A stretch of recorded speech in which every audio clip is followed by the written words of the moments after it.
Hola, soy la maestra Carolina Centeno Roldán, responsable del área de transversalización de la perspectiva de género de la Dirección Institucional de Igualdad de Género de la Benemérita Universidad Autónoma de Puebla. Bienvenidas y bienvenidos. En este programa platicaremos de movimientos estudiantiles en México y participación de las mujeres.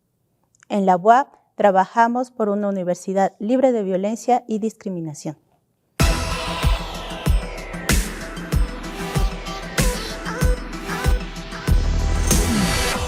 Le damos la bienvenida a la doctora Gloria A. Tirado Villegas, especialista del número de los movimientos estudiantiles en la UAP. Ella tiene varias publicaciones en torno a esta temática y es mayormente reconocida a nivel internacional por esta labor de investigación histórica. Además, esta labor la hace con perspectiva de género. Ella es también pionera en esta última área. Y el día de hoy abordaremos a través de 4 preguntas el tema que vamos a tratar. Bueno, como verán, el día de hoy tenemos al especialista y me gustaría decir que también en los movimientos estudiantiles han participado las mujeres y una forma de visibilizarlas es a través de estos lentes de género, que nos hacen partícipes de realidades que no habían sido observadas con anterioridad. Mi pregunta sería, ¿a partir de qué momento se hace necesario mirar a las estudiantes madres y maestras en los movimientos estudiantiles por el reconocimiento social y la denuncia de la represión por parte del Estado?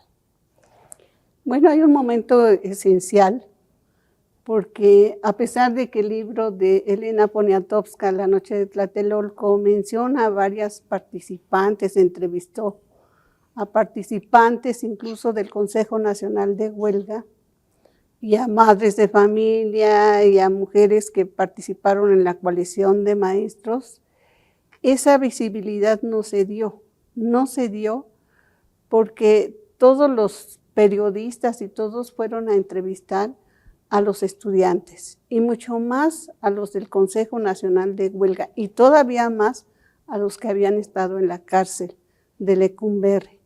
En ese sentido, es hasta este siglo XXI, en el 2000, que empieza a preocuparse, ya con una perspectiva de género, a preocuparse y preguntarse, bueno, ¿y las mujeres dónde estaban, no? ¿Qué hacían en ese movimiento estudiantil, que es el más estudiado y el que se considera como el parteaguas en la historia de nuestro país, ¿no? Claro que hablar de las estudiantes en ese año del 68, pues es hablar de una asimetría en cuanto al número de matrícula entre mujeres y hombres, porque incluso en la UNAM el 23% de estudiantes eran mujeres. Entonces, de ahí la pregunta, bueno, entonces, pero sí participaron. Y hay fotografías que son testigos de esa participación, ¿no?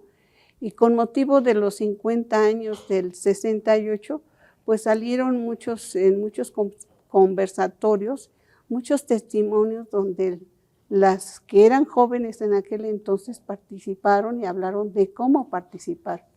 Entonces, a nivel de investigación, pues empiezan unas investigadoras norteamericanas, Lacey Fraser y Deborah Cohen, que son las primeras que visibilizan la participación de las mujeres en un texto que se llama No solo cocinábamos, ¿no?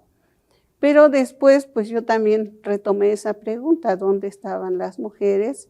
A través de una declaración de Ignacia Rodríguez, conocida como La Nacha, que era una mujer que estuvo en la cárcel de Santa Marta Catitla, y dice, pues hasta ahora ha habido una ceguera de parte de los periodistas para decir qué hacíamos las mujeres en el 68. Retomé pues esa declaración ante la FEMUS que hizo ella, y entonces yo empecé a hacer algunas entrevistas y a documentarme sobre la participación de las mujeres en Puebla, en la Universidad Autónoma de Puebla. Así que en el 2004 aparece este libro. Entonces podemos decir que es en el siglo XXI que se inicia el conocimiento, el interés por conocer quiénes eran.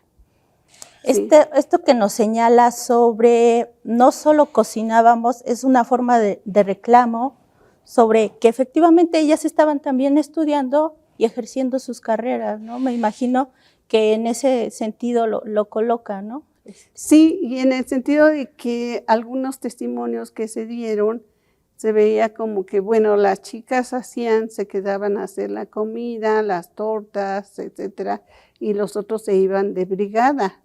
Y lo que ellas empiezan a decirle a estas investigadoras es que ellas también iban de brigada, ¿no?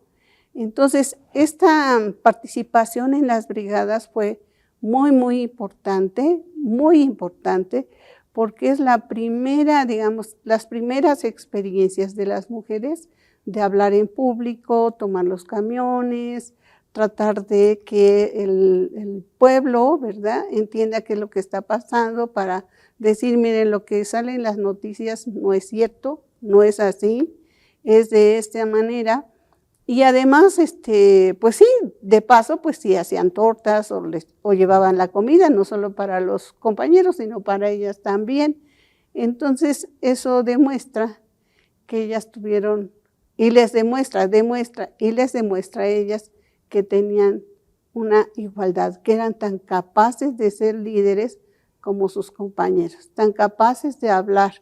Además, había mujeres que eran del Consejo Nacional de Huelga, delegadas, que no fue fácil llegar a ser delegada porque también, como todavía no empezaba la represión, que ya después fue muy fuerte, pues entonces era peleado, o sea, representar a la escuela y decir, no, pues yo voy. Pero sí se ganaron su lugar ellas y eran estudiantes de la vocacional, del Politécnico, de escuelas de ingeniería también, de la Wilfrido Massieu también, una escuela, digamos, del Politécnico, y entonces, pero también en la UNAM, ¿no? Había muchísimas, por supuesto, de la Facultad de Filosofía y Letras, sabemos que eran muy activas. Y en nuestra universidad, pues también muchas chicas participaron activamente en la huelga solidaria que se dio al movimiento estudiantil. Entonces, como ellas dicen, transgredieron, porque había que transgredir ciertos órdenes en ese entonces. Es decir, se cuestionaba de si usar la minifalda, bueno, algunas la usaban y salían con su faldita normal y afuera se doblaban desde la cintura para volver la minifalda, pero también pues ellas tenían que cumplir ciertos roles dentro de la casa, hacer su quehacer antes de irse a estudiar o irse de brigada, y entonces contra todas esas normas tan tradicionales, pues ellas se rebelaron. Y eso también es algo interesante porque culturalmente, y refiero culturalmente y desde el punto de vista de género, podemos decir que las mujeres avanzaron mucho más con su participación en el 68, repito, pues era la primera experiencia que ellas tendrían, porque no había representantes en las organizaciones estudiantiles, ¿no? En los comités ejecutivos de las organizaciones estudiantiles no había mujeres. Entonces, ahí donde ellas dicen, pues éramos iguales, ¿no? Éramos iguales y también que tenían que correr igualmente que sus compañeros cuando venían los granaderos. Y en el caso de nuestra universidad, igual hubo un momento en que los compañeros tuvieron que resguardarse en el Carolino y ellas también, aprovechando su género, ¿verdad? Pues iban y traían, sí, comida, cobijas, pues, a sus novios, a sus hermanos, ¿no? Y también eso fue importante, porque pues no solamente cocinaban, y algunas sí se quedaban en el edificio Carolino a recabar lo que les llegaban a regalar, los víveres y todo, y cocinaban porque había necesidad también de que llegaban las brigadas y había que que comer, ¿no? Pero también se quedaban por no encontrarse con sus papás, porque las fueran a regañar de que andaban en la bola, en el mitote, como decían entonces, ¿no? Y que fueran a estar en el peligro. Entonces, por eso también se quedaban. O se quedaban con su novio también, porque su novio si no iba, pues también ellas se quedaban, ¿no? Sí. Pues mire qué interesante esta forma de mirar cómo estas mujeres aprovecharon su contexto y también asumieron esta parte de participar en el movimiento estudiantil. Bueno, estas mujeres sabemos quiénes fueron, cómo se las mira de manera individual, de manera grupal. A lo largo de estas investigaciones, ¿hay personajes que destaquen más o cómo las ha encontrado? Sí, pues algunas son destacadas, finalmente ya son muy reconocidas. Una de ellas es la Tita, que era delegada por la Escuela de Derecho de la UNAM, ¿no? Era la que mayormente hablaba casi en todos los mítines, es muy reconocida. Bueno, ya falleció hace años. La otra, pues, es Ignacia Rodríguez, conocida como la Nacha, que también estuvo en la cárcel junto con la Tita, ¿no? Y quien se ha encargado de estar en la denuncia, insistiendo en la denuncia de la culpabilidad de Luis Echeverría en los hechos del 2 de octubre del 68, pero hay muchas otras. Mertocleya también, que es del Politécnico, muy reconocida. Ella era dirigente delegada de la Wilfrido Massieu y ella estaba como maestra de ceremonias el 2 de octubre y bueno, y justamente cuando empezaron, salió la luz de Bengala y empezaron así los balazos y todo lo que ocurrió en la Plaza de las Tres Culturas. Ella también ha dado sus testimonios, las han invitado mucho a los conversatorios, pero pasaron como 30 años para que se supiera que las mujeres existían, que estaban ahí, ¿no? Ahora, se les ha dado mucha importancia, pero no somos muchas investigadoras que estamos estudiando desde una perspectiva de género. No llegamos ni a 10, comparado con todo lo que salió en el 2018 con motivo de los 50 años del 68 salió. Es un boom lo que hay de bibliografía sobre esos hechos, desde pues muchos testimonios sobre el 2 de octubre, algunas compañeras, a mí me invitaron a estar en unos conversatorios con unas compañeras que estuvieron ahí el 2 de octubre y que narran cómo vivieron, cómo salieron arrastrándose y luego buscaron a sus novios o a sus hermanos. Y eso también es muy interesante reconocer, porque a la mayoría de los que se llevaron pues fueron a los hombres. Bueno, el testimonio de Mertocleya es realmente desgarrador, ¿no? Porque a ella sí se la llevan, ¿no? Y sí la golpean.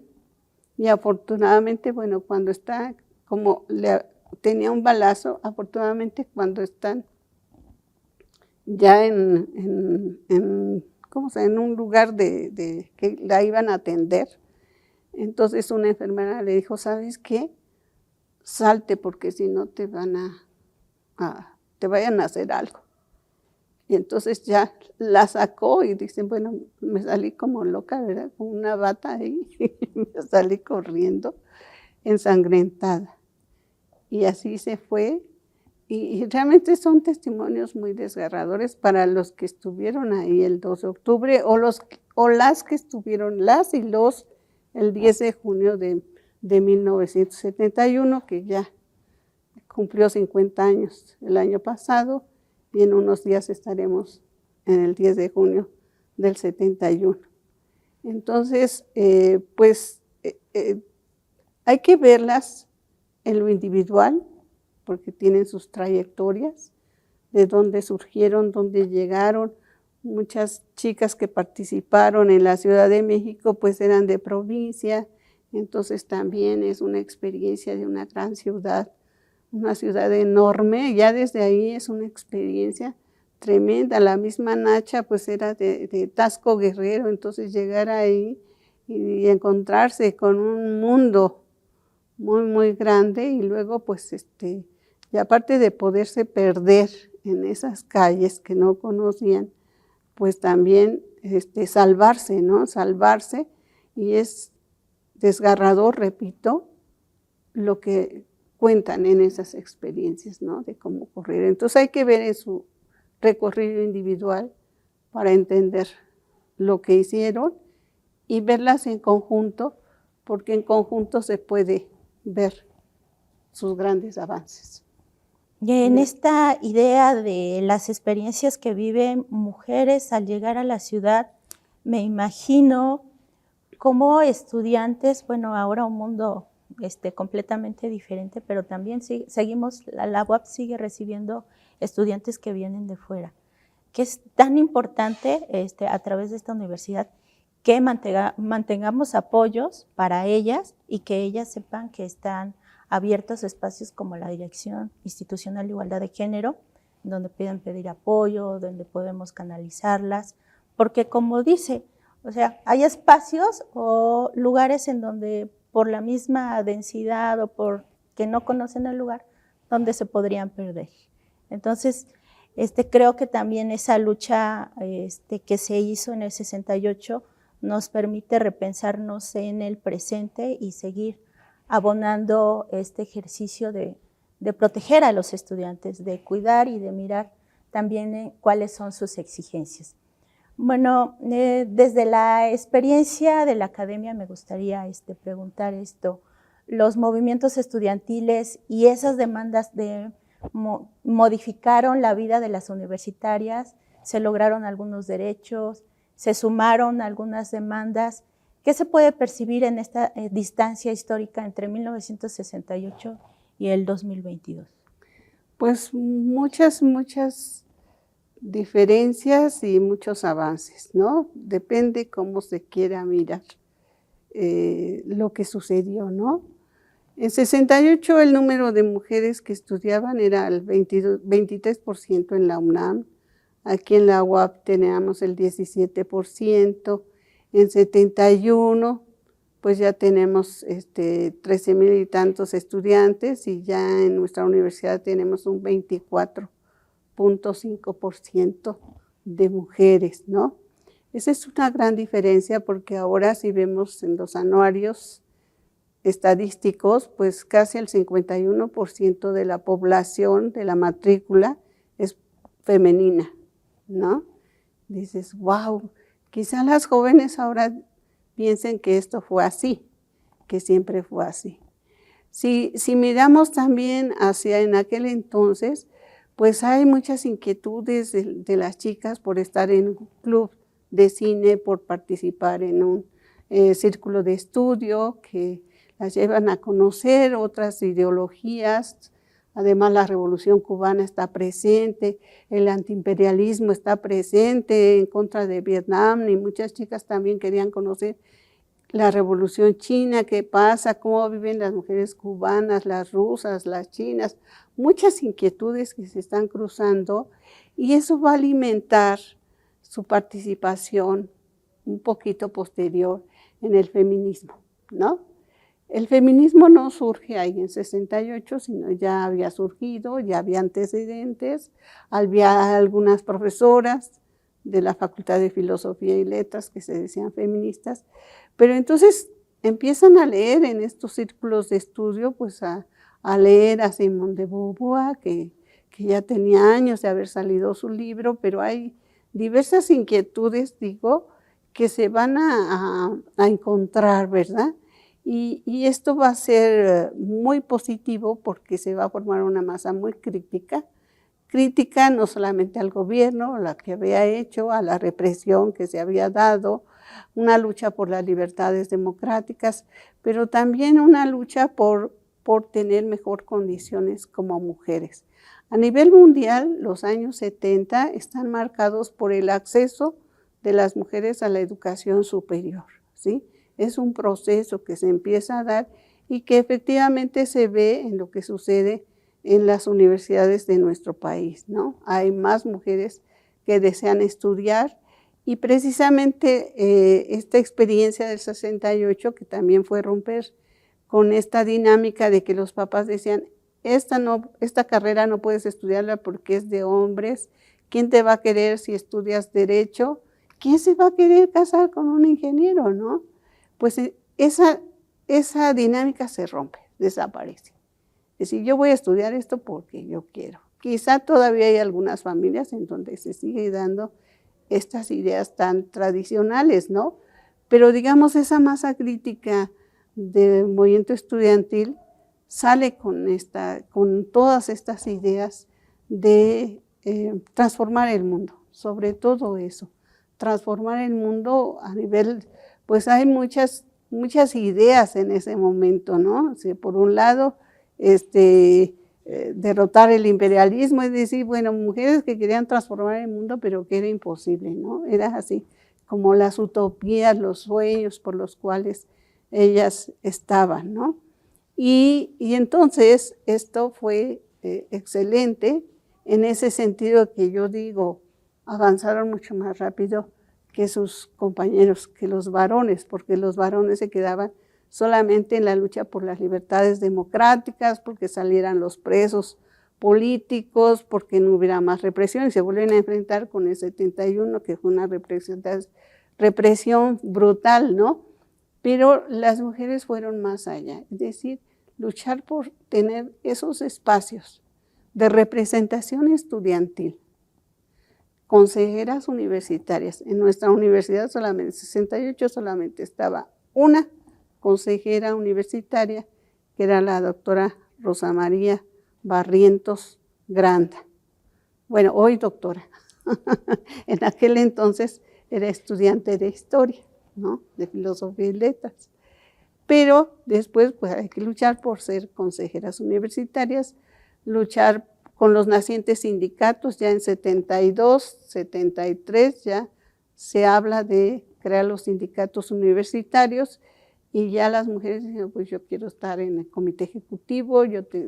Hablan también en las reuniones de consejo universitario, y hay una participación enorme de las jóvenes en los comités de lucha, que es otro proceso de formación muy interesante que se da en los años 70, 69, 70, ¿no?